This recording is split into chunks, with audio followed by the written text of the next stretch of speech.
In this actual clinical example, we'll look at a lower first molar. Good access is a must. As in this example, you should be able to clearly see all the orifice openings. Lubrication and irrigation is strongly recommended. Here, ProLube is being placed in the canal spaces.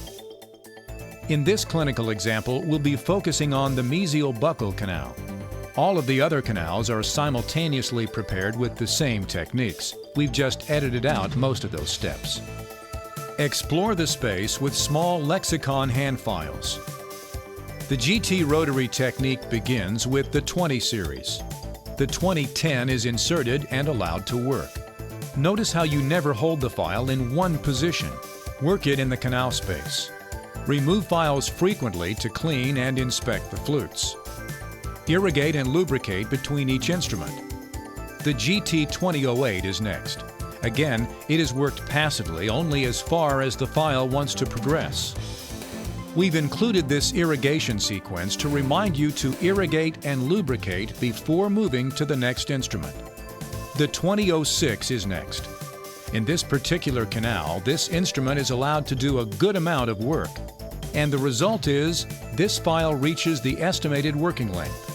Again, irrigate with sodium hypochloride to break down the organic matter. The 2006 reached length in all of the canals. If it had not, we would have moved to the 2004. With the GT technique, this is decision time. The clinician must decide if the rotary instrument that reached working length is going to dictate the final apical size or if the preparation is going to be enlarged. The gauging process begins when a size 20 hand file is introduced. A passive fit at the apex is what is being felt for. The blue size 30K file is inserted. In this canal, it reaches length, but the fit is fairly snug. A black-handled 40 hand file does not reach length. Therefore, a clinical decision to use the 30 series is made for this canal.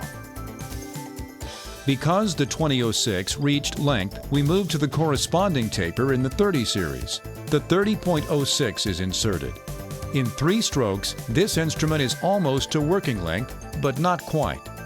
In this canal, we'll continue with the 30.04. It gets to length pretty easily. Because of the safe-ended nature of the GTs, you can take the instrument to the apex a few times. If more taper were desired, the 30.06 could easily be reinserted at this point, but we're comfortable with the prep as it is. A 30 hand file is brought back in to quickly show that there is a nice passive fit. Another irrigation with sodium hypochloride is suggested. Because with the GT instruments, your obturator is matched to the last file used, this canal is ready for a final rinse with BioPure MTAD. The canal should only be dried with paper points after the use of BioPure MTAD. The canals are ready for obturation.